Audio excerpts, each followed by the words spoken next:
photography, right? These are the questions that all of us need to answer within ourselves. These are the questions that people ask us, maybe mostly your family, and I do understand. But most of all, you need to understand these sort of things, these sort of questions within yourself, to make sure that you tend to create better images, that so that you tend to, you know, make changes as you go along to the path in the journey. Now, why photography? All the photographers that you have seen, the famous, the big shots, right from the big shots till the time when if a small kid is taking up his dad's phone or mom's phone and is clicking the photos, everyone who is able to shoot photos, they have one thing in common. They sort of involuntarily tend to bend towards the part that they think is important for them. On the left side of this slide, you can see a photograph from the photographer from the National Geography. He's trying to shoot the glacier, right? So what is important to him? Is the glaciers important to him? Is the climate change important to him? Is the global warming important to him? Or does he just wants to create awareness to the whole public about it? What is it that affects him? What is it that is important to him? Similarly, if you see on the right side of the frame, you can see a prehistoric portrait. The photographer who shot this must have been fascinated about the life in the prehistoric era. He must be fascinated about what people wore in the war, how they dealt in the war, how they conquered lands. So photography tends to tell you in some way or the other what is important to you, what moves you, what affects you. Similarly, if you follow all these images one by one, all these images are from the different genre altogether. Photojournalism, wildlife photography, fashion, portraits, everything is different right here now, right? But every image has one thing common. The photographer has shot the photo of what he thinks is important to him. And that is the reason why all these photos have managed to give out a message out to the world, to us. If you see the top left corner picture, if you focus on the lady who's sleeping in the corner, if you can focus on the person who is just sort of sitting there, the doctor, the nurse, they're sleeping, they're tired from the hour-long operation. Their only motto was to save the person who is lying on the operating table. Yet, after so long procedure, doctor seems to be awake to care about his patient. Can you imagine if a doctor cares about so much about his patient, the person who shot the image, his ability to empathize, his ability to sympathize with the whole frame, with the whole scenario must have been on the rooftop. Now, this famous picture, all of us must have seen this on Google, Pinterest, Instagram. The connection between the wildlife and the journalist or the photographer or human being. We live in a symbiosis. The message is very simple. We live in symbiosis. One cannot exist without other. The concern towards the wildlife is far greater seen here. The bottom left image, you can see the differentiation between the two very opposite social background people. A person who's carrying maybe a food or a bag filled with crops, and a guy who's malnourished, he's crawling behind him, begging for food. Now the fourth photo is a portrait of a famous celebrity. You can see the power in her eyes. You can see the intimidation that she is provoking in the viewers. You can see how strong her jawline is. You can see how steady and headstrong she is just out of a small frame. All these photos, all these great images, they have only one thing in common. Photographer is telling you what is important to him. That is easily the best way to reach out and to convince your client, your world, your parents, anyone you want, that I'm shooting what I think will change the world, what I think connects to me the most. Many people say go ahead and do something for the world, go ahead and donate some certain money, do social work, but I feel strongly, if you shoot right images, you can change the world. Right images can make thousands of people come on the street just to revolt against something. Thousands of people can do candle marches just on the basis of one photograph. One photograph can change the whole society. It's not easy, it's not simple, it won't happen in a day or two, but it will take time, but it will be worth it. Right here, the photo which you see is after a war. Now, a lot of the family after the war, they have fled their own country, but they left someone behind.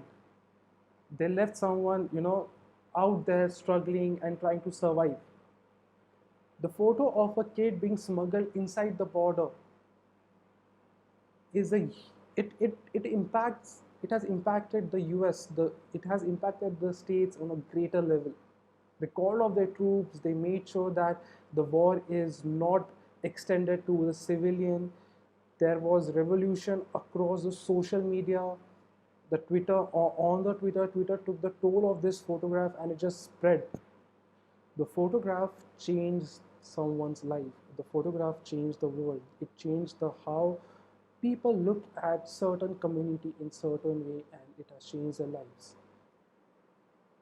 Similarly, these two photographs are really close to my heart because both the photographs have their own story to tell. And to be honest, I have never seen any photograph which compared to these two till date. The first photograph I'll talk about is a father and son hugging. On the left hand side of the image, if you see, after a hurricane strike the whole town, this family lost the only women in the family. The son lost his mother, the father lost his, the husband lost his wife, and they lost everything, their house, their property, everything was devastated. People flooded there. Uh, Police flooded there, medical support flooded there, but that could not take the pain away. A photographer just took his camera up and shot this image and uploaded on Behance, and the photograph took the internet again. The donations started coming in. People started donating $100, ₹1,000, millions, God knows how much. But at the end of the time, the change in that town took over in a 6 months period. But if the donation wasn't made, if the photograph wasn't taken, if the people wouldn't have understood what those people are going through, the physical and the mental and the emotional trauma, that would have been taken at least 2 years. This is not me saying, you can research about this photograph and you will find all the data online. Now, another historic, amazing image on the right side where two black men are raising their fist up in the air. This was in the Olympics, which was held in the Mexico. This was the time after the slavery and the civil war was over. These men set a world record in the 200-meter running race. And as a revolution and as the protest or as a standing up gesture for their own people, for their own black community, when they were receiving the gold and bronze medal and the national anthem of United States were playing, they decided to raise their fist with the black gloves up in the air with pride. If you look closely, both the mans don't have shoes. They just have black socks on. The reason being they wanted to show the world that we are poor, we have suffered so much, and we don't have much more to survive. The black gloves hand raising indicated that they will come out of the whole situation on their own with the pride. This historic photograph changed the way people look towards the black community. So yes, I will stand by my words when I say photography by far has the most amazing power to change the world. Now, photography makes us an artist. This is a very interesting topic. Artist, if you think about it, every artist is defined in a very different way. Painters, people who sketch, people who write, writers, poet, singers, lyricists, all of them have their own different skill levels. All of them have different soft skills here and there, right? They grow in their own art form every day. They create something new and they learn. That is exactly what photography does to you as well. When you tend to shoot every day, you tend to create images every day. When you tend to create images every day, you tend to learn every day.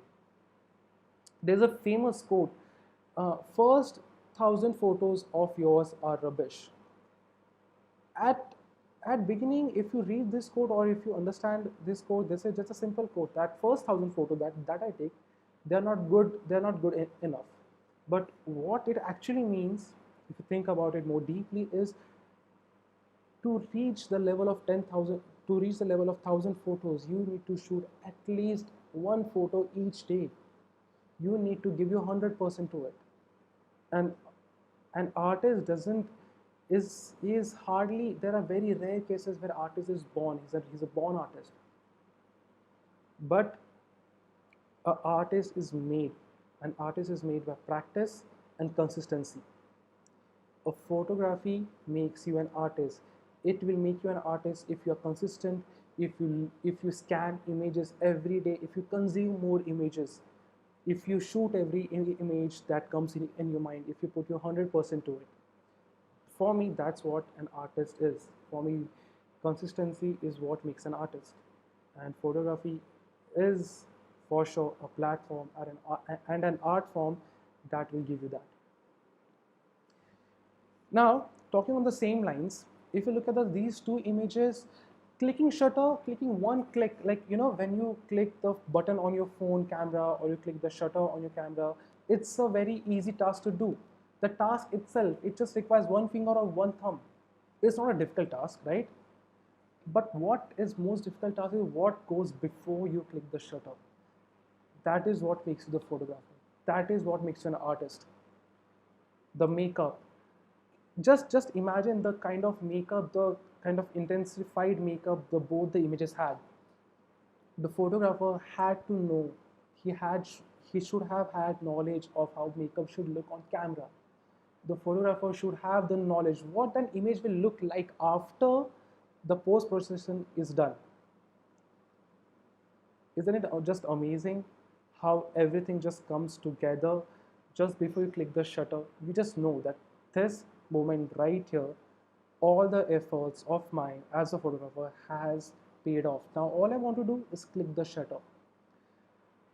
When you learn photography, it makes you an artist not only in clicking shutter, it makes you an artist in every field related to it.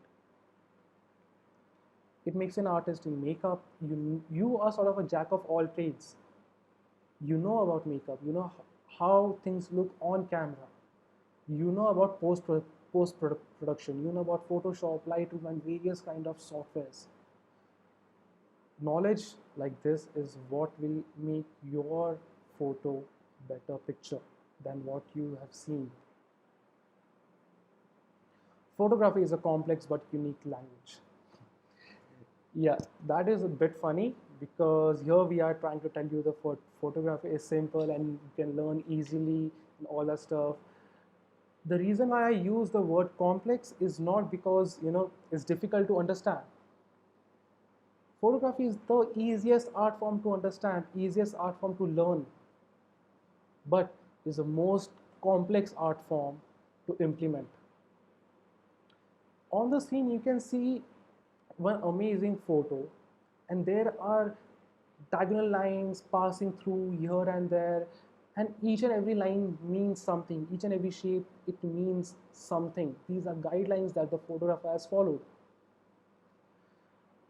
Without the guidelines, without the rules, without things that we will teach you, you will tend to create images, but those images will be somewhere between the spectrum of mediocrity. To achieve a level of such photographs, to achieve the level where you can uh, implement the complex photography techniques, you have to know every bit of it. You have to know every bit of the rules. It is not complex to learn, it is not difficult to learn, but it is difficult to implement.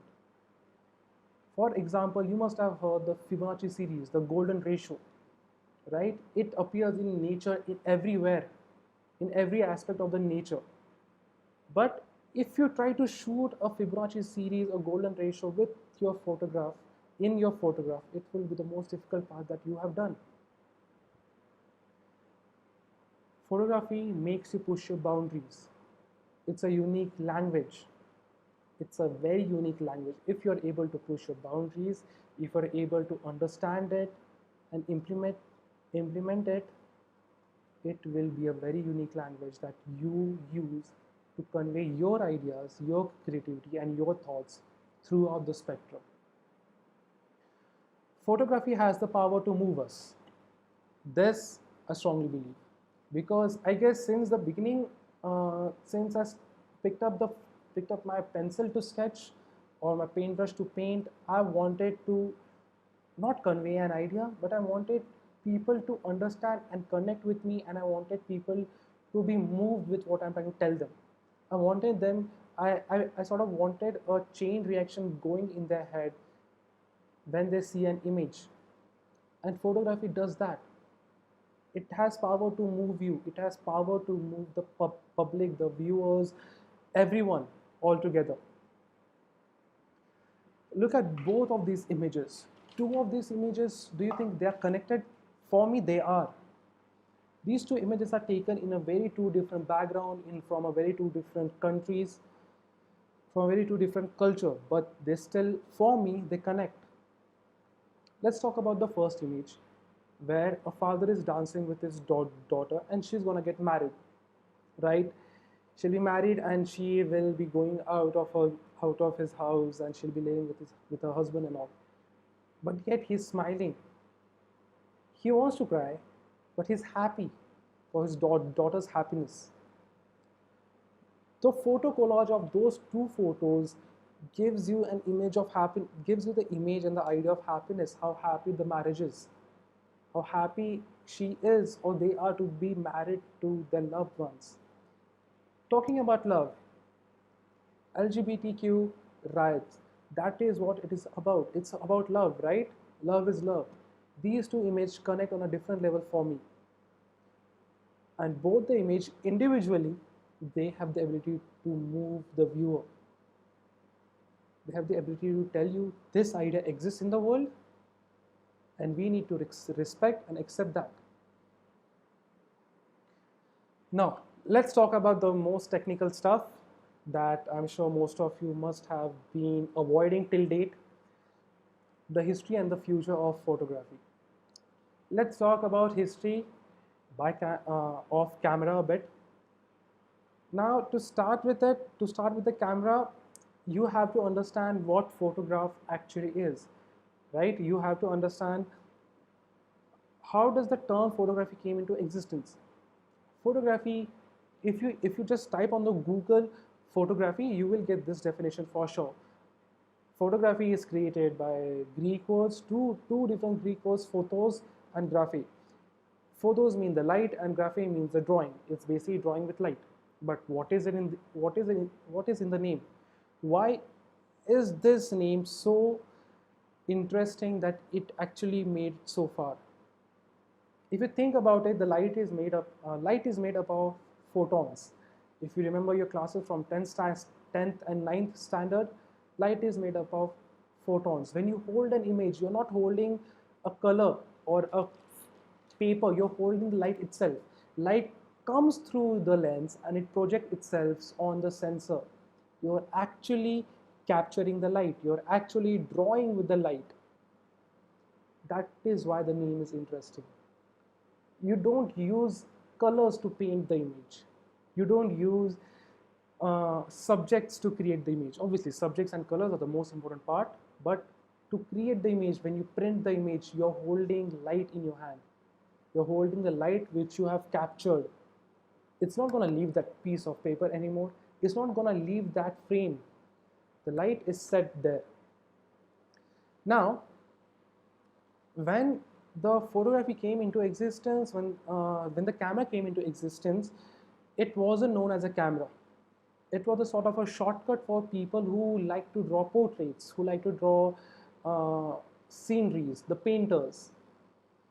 Before the period of resonance, they had it was becoming difficult because people were demanding more accurate paintings from the painters about their wives and husbands and themselves. The kings wanted exact replica of how they looked. Now, how do you actually manage that? How do you actually paint someone the way they look?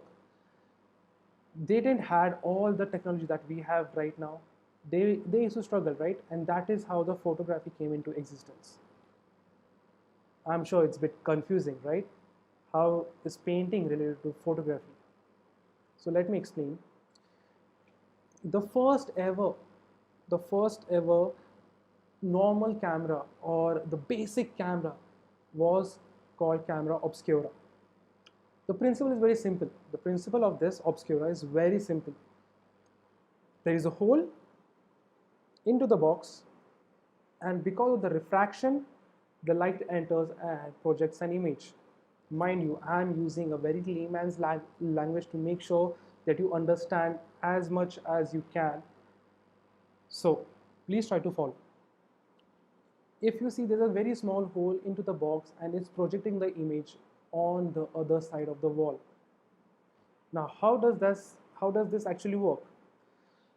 Mind you, back then camera obscura was not back then, till date. Camera obscura, the concept of camera obscura requires a room which is as big as your actual bedroom. It took the light which was reflecting from the subject and it refracted in such a way that it created an image on the opposite wall. Can you tell me what was the issue here? The most difficult part that people must have faced was the image which was projected was inverted. That was a hindrance that most of the people faced. So this is how people used it to paint. Kings and women and children used to stand in front of camera obscura for hours. The image then used to project itself inverted on the canvas inside the camera obscura, where the only job of the painter was to paint over it, to paint the perfect outlines of the face, to paint the perfect outline of the outfit, to fill the perfect colors. That's what his job was. This is how they created amazing portraits that you see nowadays in the museum on internet, because of the simple concept of light reflecting and refracting. But how does this convert it into photos, right? Like how does it convert it into photography? Not to tackle the issue that that the image was inverted, there was there were smart people who realized that we can use actual mirror to reflect it back again. So they started reflecting whatever the image they received on the canvas up on the box with the help of a mirror. So an inverted image used to project on the mirror, and the mirror used to invert the image again and project it on the top of the camera obscura. That would give you the image the way it is. Then people used to put a paper on it or a canvas sheet on it, and then they used to trace. The first ever, using the same concept of refraction and reflection, the first ever camera was built by Sir Joseph in 18th century. If I'm not wrong, the year was 1826. He invented the very first pinhole camera. And later on, when the pinhole camera was sort of reachable for the normal public, for a lot of crowd, right, people used to buy them or hire them and show their families, etc. He became the father of photography. Till date he is known as the father of photography. Now, when we talk about photography, obviously camera is the most important part, but I'm not gonna dive into the last centuries of the invention and the how the camera changed from pinhole camera to DSLR so to the SLR and then DSLR. I'm not gonna do that. What I'm gonna tell you is guide you to only last 20 years, last 2 decades, right? Last 2 decades of photography or the camera life. Nowadays, a camera without LCD screen itself is, called as a vintage. We cannot see like a camera without LCD screen. If you use analog camera which has those films, those roll films, you must remember your parents or someone out of your family must have that roll, right? You were not able to see what you're shooting or how the details of the photo is, how the exposure is, how the texture is. You were not able to see that, and within 20 years, within 2 decades, it all flipped. You can literally see now on the LCD screen what you're shooting. You can replay it, you can delete and reshoot it. It won't cost you money to delete the photograph. But back then, when you were using analogs, each reel costed a lot. Each reel, each click, each frame costed some amount of money. Nowadays, using DSLRs or all the digital formatted cameras, it's like a walking on a tightrope. As I've mentioned in my slide, it's like a walking on a tightrope which is 10 feet wide and 3 layers of nets below for your safety. I'm not saying ki if you have these cameras you will create amazing images, but I'm definitely saying that if you have these cameras, it's hard to create bad images. Now, in the present date, we have various kind of cameras present in the market: SLR, digital SLR, full frame and crop frame, medium format, mirrorless, and large format. In today's date, the mirrorless DSLR is what is taking the market, right? But to be honest, till date, I am not sure how far the technology will go. I think the camera will end up being this much. Yeah, we do have a GoPro of that, that dimension, only this much. But the quality of the camera, the quality of the photo that we will receive from a mirrorless camera, you can receive that in future, I guess, in a smaller camera very easily. Now, talking about the types of cameras, if you see at the first image right here, it's a point and shoot camera. I'm pretty sure if when you were kids or when you were little, your parents must have handed you that camera to shoot a wedding or shoot a function. I started my journey in the photography field with this camera itself. My parents gave me that camera and they asked me to shoot the wedding. They asked me to follow my mom and my dad and just shoot them with other relatives. This camera is what got me hooked to this art form. Now coming to the DSLR camera, this is what we have. Most of us have DSLR camera with us, right? At our home. We can easily buy that. The range starts from 30,000 till up to 6 lakhs, 7 lakhs. The DSLR camera requires the knowledge of shutter speed, it requires the knowledge of camera modes, ISO, it requires the knowledge of aperture. What every setting does, it requires the knowledge and anatomy of the whole camera to shoot good images. It's totally opposite to the point and shoot. The next is Hasselblad. It is full format camera. Now, the major difference between all these four camera is the sensor size. How small or how big is the sensor? That is the difference. Why does that matter? If you ask, it matters because you can blow up the image. If you shoot with, let's just say, Hasselblad analog camera, you can shoot the image, you can blow the image as big as a building and it will still not pixelate. The textures will still be intact. The shapes and forms and the colors will still be intact. That is what the major difference between these all the format cameras is. The size in the sensor. Sensor is like a heart of a camera. If you have a bad heart condition, I hardly doubt that you will survive, right?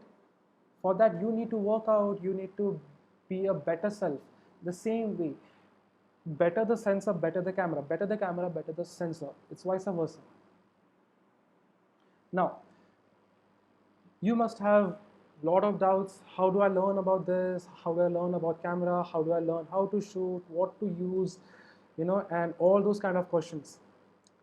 I'm going to tell you right now what Hamstack provides you and how it provides you. It's a step-by-step process. It creates a proper artistic photographer out of you in no time. Trust me on this when I say this. The first step is called BP1. What it means is Basic Photography 1.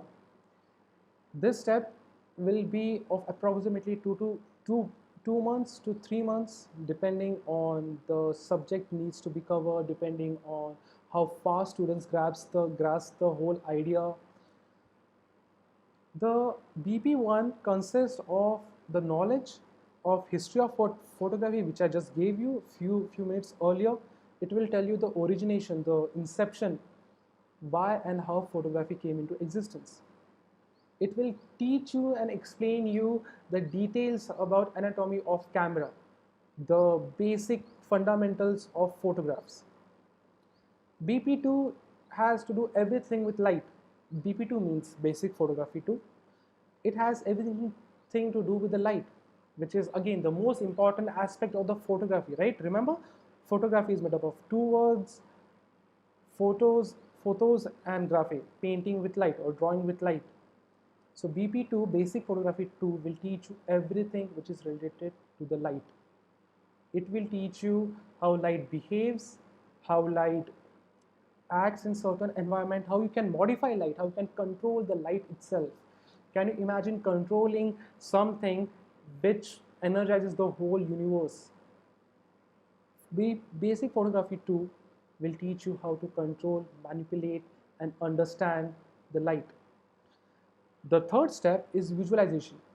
This right here is pretty interesting according to me, because this will push your mind, push your creative limits to the boundaries. You will be forced to get out of your comfort zone. You'll be forced to get up every day and go out and shoot.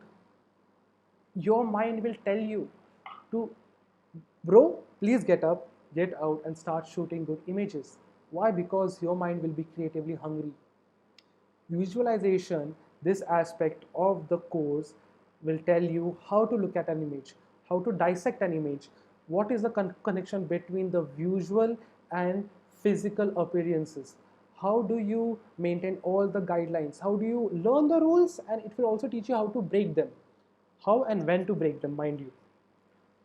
Visualization will make sure that you create good images at the end, not in your camera, in here, because this is what the visualization is in your mind.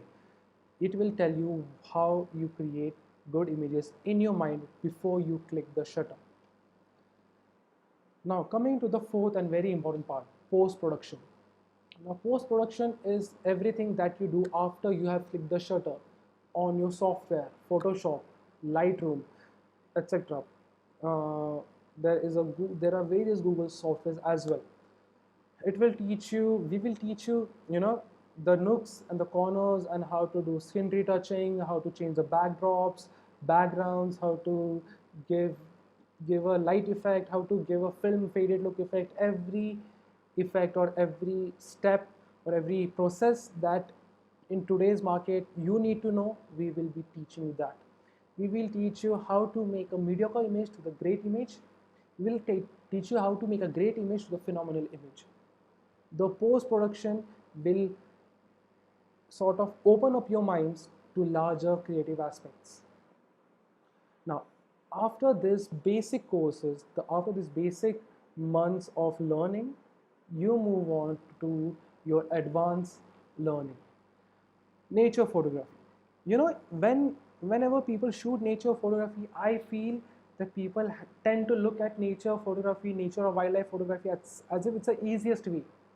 But for me, to be honest, not even for me, for every professional photographer, if you ask, nature photography requires lot of patience, It is by far the difficult photography genre ever.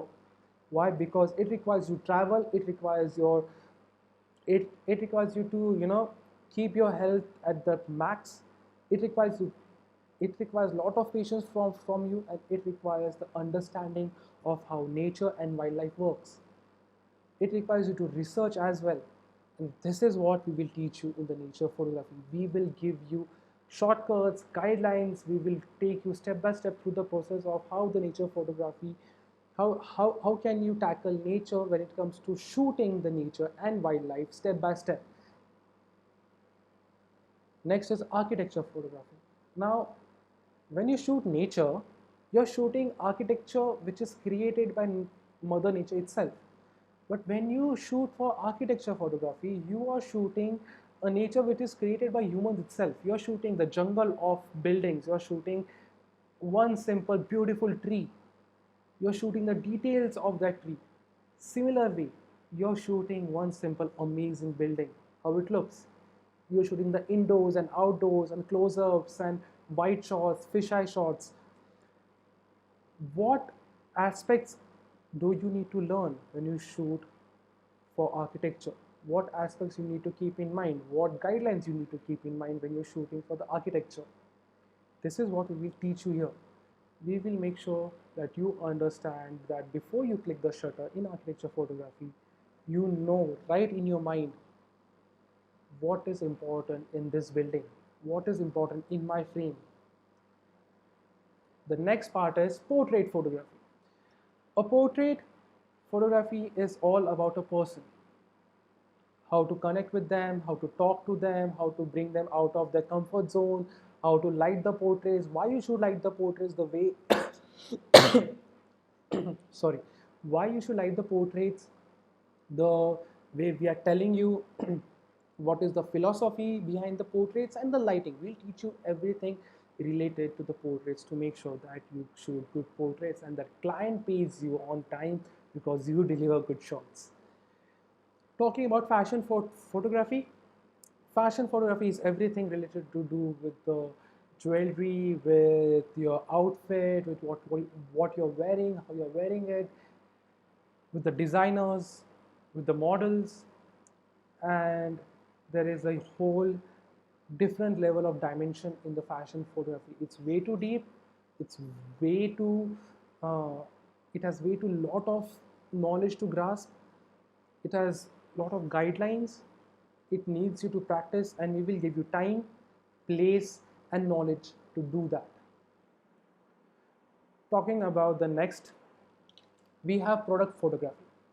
We teach you the shapes, forms, color palettes, why is product important, why is shooting a product in certain ways important, how can you bring out, the way in portrait photography we bring out the best of a person. In product photography, we are supposed to bring out the best of the product. If you're shooting, let's just say, a water bottle or a wine glass or a mobile phone, what is the best aspect of that? We teach you how to bring out those aspects, and mind you, every product has a different aspect which needs to be brought out. Advertising photography, it will relate everything to the advertising world.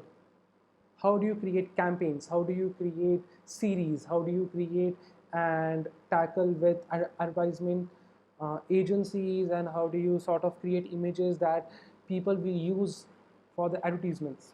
This is what we will teach you. Specialization is the part where you actually spend your time in shooting good photos, your photos which will enter your final portfolio. We give you special attention. We assign faculties to your batches, to specifically you. If you require special guidance, we make sure to give you that. We make sure that you would get help from our faculties. We help you. We are there on the field with you in the studio, telling you what kind of light to use, how to use it, guiding you throughout. We help you to make the mood boards. We give you guidelines. We give you suggestions. We help you throughout the process to make your portfolio. But again, the whole picture is created just by you. We are there to guide you throughout. That's it. That is what specialization is. For you to create your best photographs, for you to create photographs which will fetch you clients. And the final step of our course is the portfolio submission. The, in this step, you will be presenting your photos, your ideas, your concept, whatever you shot in the specialization in front of an amazing jury, in front of our HOD. They will be making sure that you are on right track. They will be giving you final outputs and final suggestions how to improve more. They will help you throughout the process in the portfolio submission. They will tell you which image can make to the top. They will tell you what your genre is. They will tell you what your niche is. So yeah, that's how we go through the whole course. We start from the basic photography one and we end at the portfolio. Now, we will be talking about portrait, one of my favorite topics. I'll be telling you how to shoot a good portrait and how to make sure that the portrait, whatever you shoot and however you shoot it, comes out good. A portrait photography is about a person. Even Google tells you that portrait photography is everything to do with the person only. It captures the personality of your subject. It captures the essence of your subject. It's sort of a depth of a soul, or it tells you how the subject is for you. Now, when you go to shoot a portrait photograph, there are three simple steps. First, the seed of ideas. You need to have an idea in your head. If someone hires to shoot their portrait, or if you want to shoot someone's portrait, you should have an idea in your head that this is the person. I need to know about him. I need to understand him so I can get good ideas about him. Once I have an idea of how to shoot that portrait, I move on to the next step, that is preparation to shoot the portrait. Once I shoot the portrait, once I'm supposed to shoot the portrait, I need to prepare the backgrounds, I need to prepare the set, or I need to tell my subject how to pose, where to look, what to do. And then the action, the production, the clicking of shutter, and the post-production. Now, we have various kind of portrait lightings. Okay, I will be going through all of them. I won't dive into a lot of depth of it right now, but I'll tell you a bit about each and every light. Starting with the first, top light. Now, top light kind of light is where the light is positioned on top of you. It gives you an effect of mystery, it gives you an effect of seriousness, it gives you the effect of, that you are someone who is important, or someone to fear to, someone to look up to, or someone to be away from. Top light should be used very carefully, remember that. The next two lights, if you see, are very, very closely related. This is a broad light and this is a short light. Broad light means that 80% of your subject should be in light. Your subject should be covered 80% in light. And short light means that your subject should be covered in 20% light. Now, mind you, both the images, both the sort of lights give out a certain philosophy. It gives out a certain aspect of the whole portrait.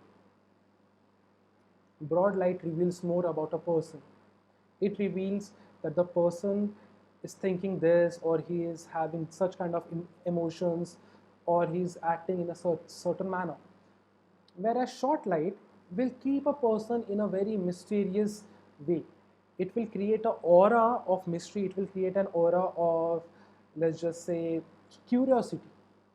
The same kind of feel or the same kind of philosophy also goes on with the split lighting, which means the half of the light, exactly half of your face is into light and half of the face is into shadows. You must have seen this kind of lighting in most of the dramatic thriller movies and series, where it's about danger, it's about curiosity, it's about mystery, it's about thrill, it's about understanding and not showing people what you have. Coming to the next three light setups, for me these three light setups are artistic. These three light setups are very interesting. They bring out the beauty of your subject. You can use these light setups for any of the genders. You can use these light setups for any of the settings. Now, the first lighting is called the loop lighting, where you show more than 80% of your you show 80% of your face in light, which is equivalent to broad lighting, but you aim for the loop shadow under your nose, under your subject's nose. It gives an artistic flair to the photograph. Now, the third kind of lighting is called Rembrandt lighting. The Rembrandt was a painter. He created a painting structure where he gives a light which gives a triangle kind of feeling in the split lighting. You can see the triangle shaped light here, right here. This kind of portraits gives your photo a very artistic look. It does not give you a very curiosity or a look the way the split lighting or the short lighting was giving you, but it will give your photo an artistic look. It will give your photo an interesting look where your subject is revealing most of his expressions, most of his feelings, most of his character. The third part is the butterfly light. Butterfly light is used to make any subject look slim because it's on almost on the top. It will make your subject look beautiful. It will make your subject's jawline and cheekbones pop out very easy. We use butterfly kind of lighting in the glamour portraits mostly, but you can definitely use it anywhere you feel right. These kind of portrait lightings is, again, I have explained you just tip of the iceberg.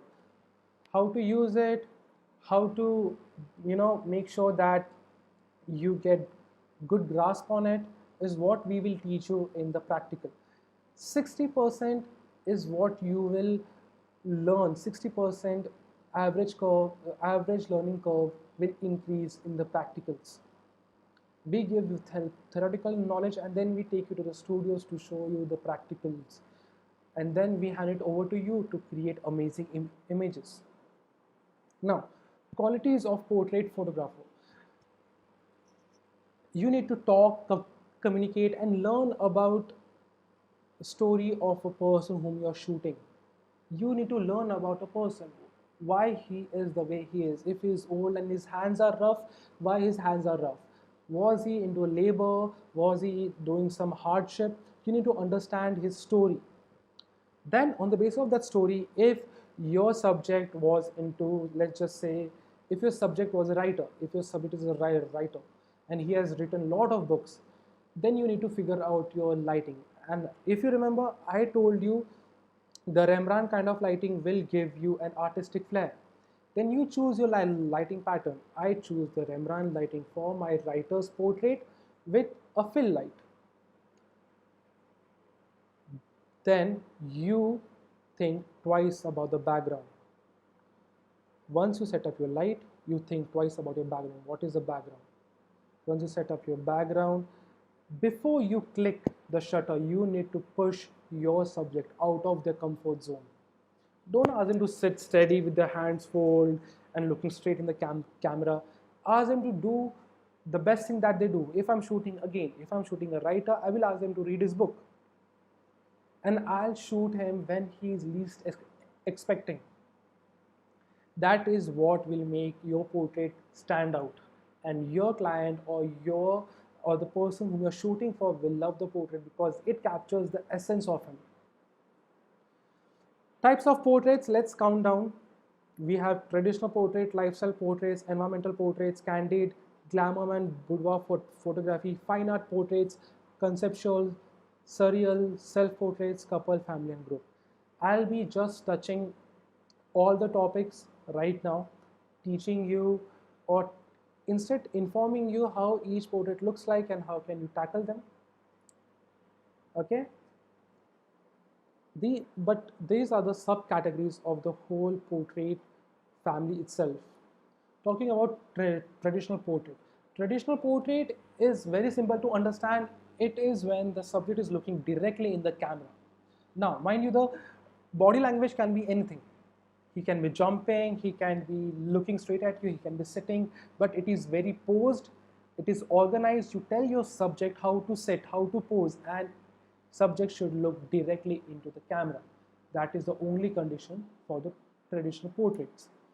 Then there comes a series which is called lifestyle portraits. Lifestyle portraits is very simple to understand. Again, it is a series of photos which you shoot of a person when he's going through his lifestyle. If let's just say you are shooting a celebrity, the celebrity has a car and you can shoot him getting up from his bed and walking till his car, few portraits near his car as well. So you are conveying the lifestyle of that person through your portraits, through your photos. Talking about environmental portrait tells you about a person and its environment. The moment it tells you about its environment, the person's environment, automatically viewer will understand what the person is up to, what is his bread and butter, or what he does for living, or how his house looks, what kind of person he is. If you see this image is filled with photographs. The image on the left, so this woman right here is a photographer, but the image on the left hand side, he's a painter. How did we understand that? Because of his environment, because we captured the environment with him. Environmental portrait is a portrait which is shot in the environment. Candid and street portraits. Now, candid and street portraits are, to be honest, that's how people start shooting portraits, if I'm not wrong. Lot of photographers, we start photography journey with candid and street portraits, because it does not require a lot of gear. It just requires your creative mind and one simple camera, or even your phone is fine. Candid and street portraits means that you are shooting people who are not posed in candid shots. You're shooting people who are working and who are comfortable in the environment. When it comes to street portraits, you can ask them to pose for you. You can ask them to look at you. It completely depends on you. Glamour shots. Glamour portraits are completely depending on the word glamour itself. What does it mean? It shows the glamour of a human being. It shows the beauty of a human being. You can shoot we shoot these kind of portraits to show the makeup, the styling, and the beauty shots. And mind you, this is not only for one sort of gender. Even guys shoot glamour portraits. Guys pose for glamour portraits as well. Glamour portraits tend to tell people that this is my client, this is what they are using, the product, and they use it for advertisement, marketing, etc. Fine art portrait. Fine art portrait is very much related to the fine art paintings. It is a fine art painting, but it's a photograph. You create a fine art painting kind of look in your photograph. When someone looks at your photo, it gives a feeling that as if someone literally constructed each and every piece of that photo. It gives a feeling that each and every piece of the photo is consistent and is very paid attention to. Conceptual portraits. Conceptual portraits is very famous on Pinterest, platforms like Pinterest and Instagram. It gives out a concept to the public. It gives out the concept and it conveys a message to your viewer, towards your followers, for the world. Let's take this photo on the left, a writer's portrait. He's a writer and he's looking for a story and inspiration. Maybe he's writing something about a lake or a story which is surrounded by lake and is still fetching for the ideas. The portrait on the right hand side is about plastic pollution. Now, an amazing portrait with a plastic bag on the head. It conveys the message that a plastic pollution has been an evident problem for us, and it is interfering with our day-to-day life every now and then. Surreal portraits. Again, surreal portraits are something which uh, sort of takes you out of your own comfort zone. When you look at them, you tend to lean into the portrait. You tend to ask your questions, how it is done. It's surreal in itself, beautiful in itself. It seems impossible, but it is yet possible, and you can see it happening in front of you. Surreal portraits give the viewer and your audience a kind of a feeling and a kind of a message that when you shoot portraits, you are not only tend to stick around with a dramatic look. You can create an art in itself altogether. Self-portrait, most of the times, what I, I, I get asked questions like, sir, what if we don't have our subjects with us? What if we are home alone? Like the way it's happening right now in the lockdown, you cannot go out. Then what is the best way to shoot portraits? Self-portraits. Now you can be very creative with self-portraits. You can use mirrors, you can use self-timers, you can tell the world what kind of person you are, what kind of shots you want to take, or what kind of what kind of message you want to convey just out of your own portraits. So self-portrait is a very, in my suggestion, it is very easy to use to give out a message. Couple, family, and group portraits. These kind of portraits will be very easy to find online, but for me, I think I find it a bit challenging to shoot, not because it's difficult, because I need to make sure each person in the whole frame is at its best. Each person in the whole frame is doing justice to himself.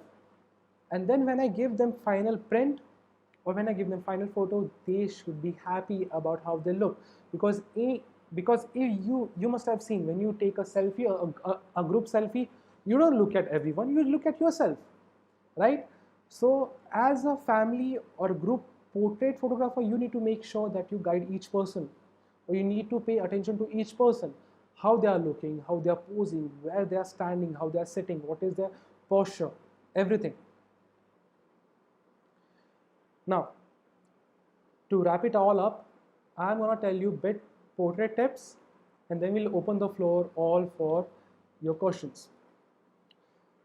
Choosing the right background. Why is it important?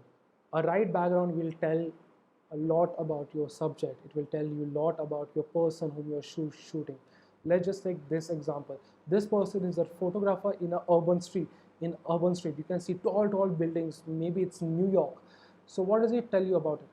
He's a photographer in New York. But what else? Is stylish. He is confident. He likes to shoot architecture. Maybe he likes to shoot and photos with perspective shots. Similar, this image on the left hand side, you can see a man in the jungle. What does it tell you? He can be an activist for the nature, for the wildlife. He likes the wilderness. He likes to go out in the wild and spend some time by himself. So choose your background carefully, because it will tell you a lot about a person. The backgrounds of a portrait will tell you a lot about your subject. That is the underlying fact. Focus on the eyes. Remember this. Always focus on the eyes. I'm not talking that you need to shoot images, people looking straight at the camera, but make sure that the eyes are visible. Because eyes, no matter what you say, eyes are windows to the soul. It tells you a lot. It captures your attention just in a bit. It makes sure that your eyes don't get out of the photo. You look and understand the person very easily. If you're shooting a portrait of such a person who is dramatic, who has amazing expressions, who needs to, whose story you need to tell, always focus on the eyes. Focus on the eyes when you need to tell people about the story, about the person, about his character, about his personality altogether. Lighting, lighting, and lighting. I remember I have mentioned you all the kind of portrait lights which we will teach you, right? So when we are done teaching you about the lights, we urge you to choose all the lighting carefully. Now, lighting does not only mean lighting the subject. Lighting also means lighting of the background. If you see this image right here on the left hand side, you can see the light. I have lit up the leaves as well. The leaves out there are lit up, right? So lighting the background is as important as lighting the subject. Right here, the background, the black background is lit up as well. Lighting, lighting, and lighting. That is it. Once you understand, once you learn the patterns of portrait lighting, you have to make sure that you lit up your subject very carefully, bringing out best in them. Change and play with the framing. All these three images, if you see, are of a same person and in the same place, but the frames are different. You need to experiment with the framing. Don't settle for one frame. Don't take just one shot and be happy. You have a digital camera with you. You can buy lots of SD cards. You can delete lots of photos. So experiment with framing till you find the best frame. Don't just stick with one frame altogether. Experiment with the subject and the expression and poses. If you're going to tell your subject to sit still, I must have mentioned this earlier. If you're going to tell your subject to sit still and just look at the camera, your portrait is going to come out to be very boring. Experiment with them. Tell them to pose in a certain way. Tell them to, yawn, laugh, be angry, jump, etc. Unfocus or blur or out of focus and its creative use.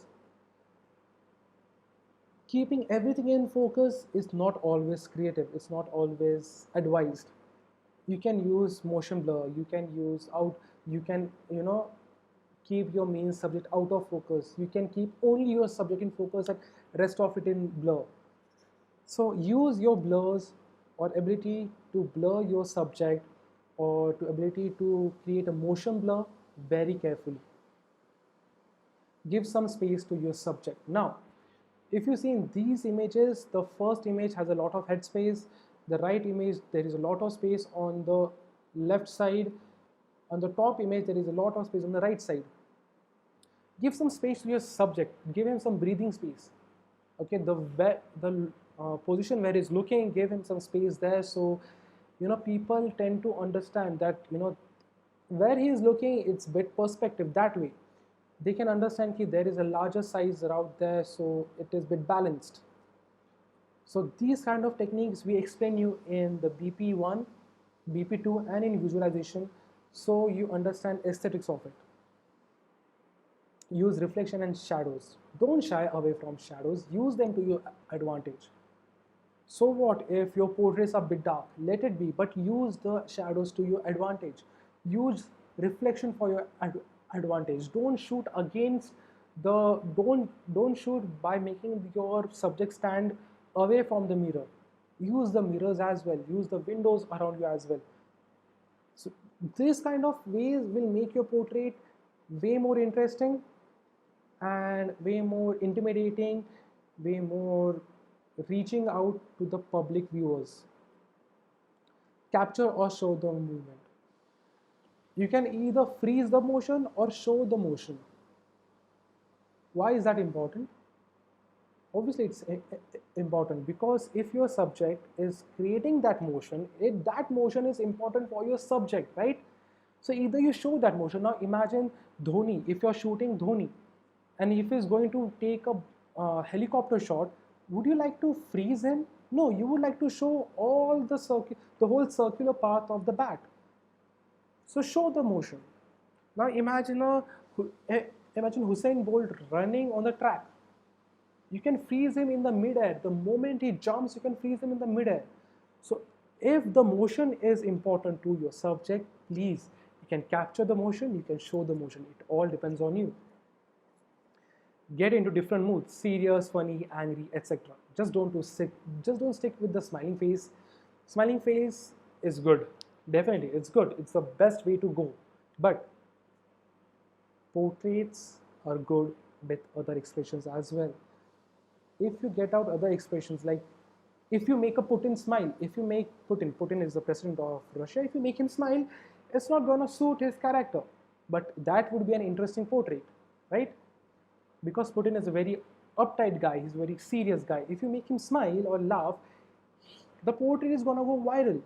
Similarly, what is your subject? How is he dressed? You can change it. You can ask him to change his expression, crack a joke, or say something offensive to get him angry, or say something, ask him questions that will make him serious.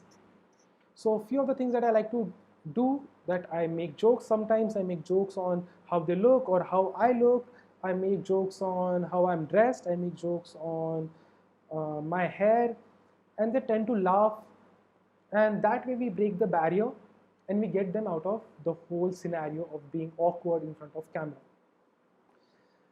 Aperture tips. Okay, it's highly recommended for you to go for the wide aperture. That means f2.8, 5.6. Now, few of you might be confused. What does this mean?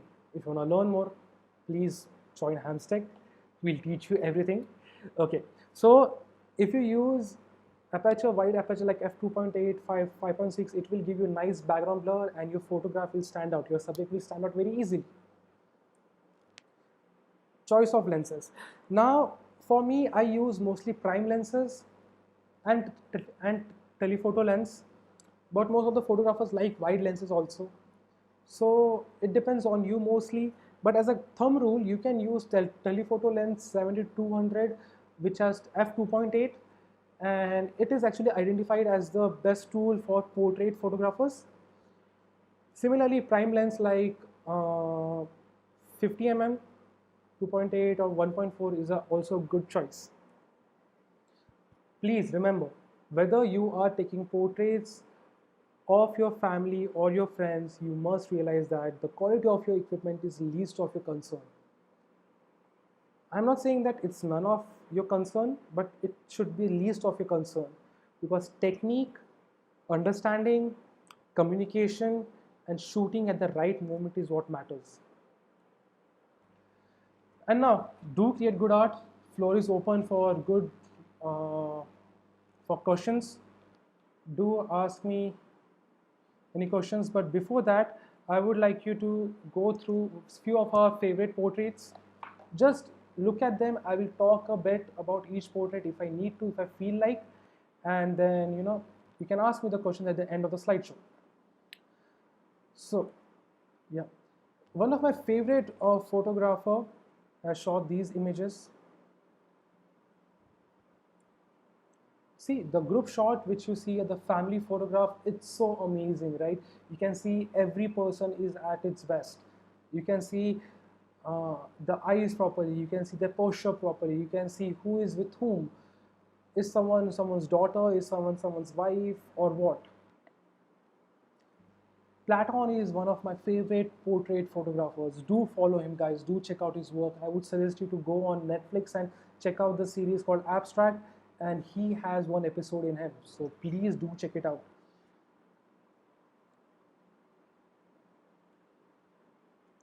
Steve McCurry is again one of my favorite street and portrait photographer here. Yeah. So now the floor is open for any kind of questions. I'll be going through your questions. Let's see.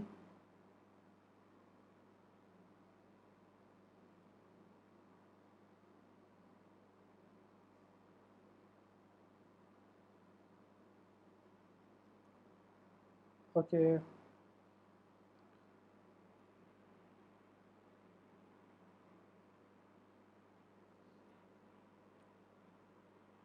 Hmm.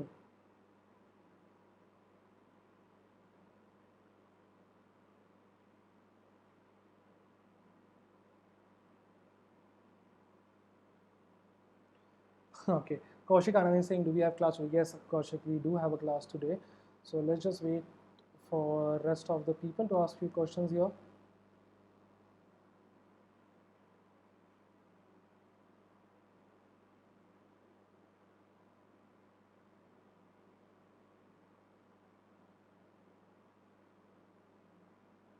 Okay, someone just texted me.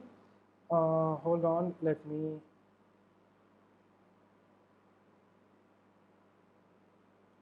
How to manage the exposure with f and shutter speed? Okay, so the question is very. It requires you to have a lot of knowledge about what you say, f-stops and aperture and shutter speed altogether. But I would suggest you to look for very simple things like what is more important to you when you're shooting a portrait or when you're shooting the scene. Is it the speed, is it the motion, or is it the person who's still? If it's the motion, I would suggest you to give priority to your shutter speed. If the important part is the subject who is still, I would give priority to aperture. That way you can easily manage the exposure with other two factors like ISO and shutter speed.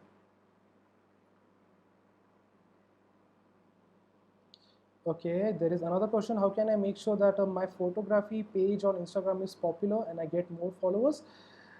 My suggestion to you guys is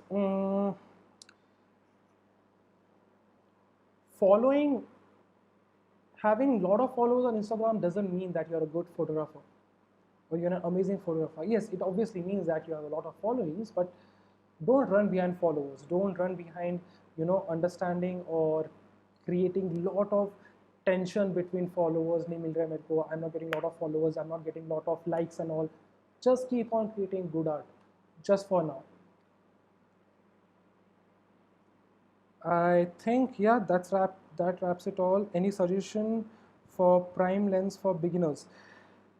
Yeah, I think prime lens uh, form, as I said, go with 50 mm. You can also go for 80 mm prime lens, sorry, 80 mm block lens. But most affordable and best lens would be to go along with 50 mm 2.4, somewhere between 1.8 to 2.4 aperture. That would be a best option. Okay, what will be the career opportunities in photography in present scenario? Well, there are a lot of career opportunities. Trust me, there are a lot. You have no clue how deep and how well photography is rooted in the whole scenario in today's world.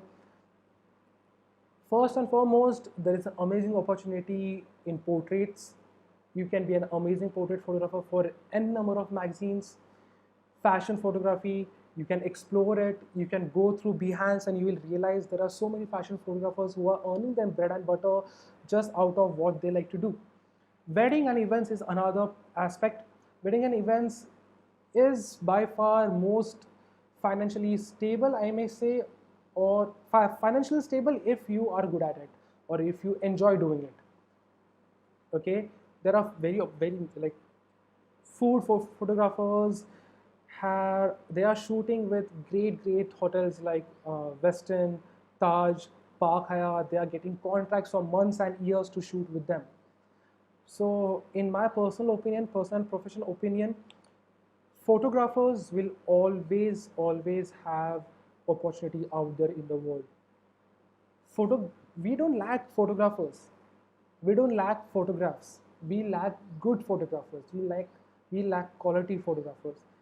And I'm not kidding when I tell you Hamstech is hell bent on creating good photographers. We are persistently trying to create better photographs. So I think that's all for now. I hope you guys had enjoyed my live session. You must have learned a lot. So yeah, I would think that to conclude everything, portraits, fashion, food, everything you will learn easily, you will work easily, you will earn easily. Don't stress about it, don't stress about followers. The steps that we take in Hamstech is to make sure that you are well educated in photography field. So make sure that you do pay us a visit, obviously after the lockdown, and we'll make sure that you come out as a better photographer for sure. Thank you all.